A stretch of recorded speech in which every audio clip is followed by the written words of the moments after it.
ابن ما يحكي يا ابو، شنو انت ما تحكي يا ابو؟ باي صفه؟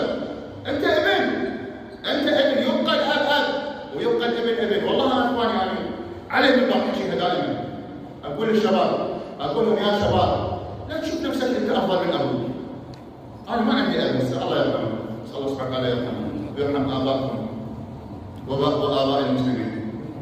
لكن ما يعرف قيمه الاب الا فاقد الاب. اسال اليتيم يقول لك شنو رايك بالاب؟ هو يقول لك القيمه. تعال انت الاب يقول لك والله روح جيب لي هالشغله هذه، ايه ما يلتفت اصلا، ما يلتفت له، جريمه هذه. ودائما اقول لهم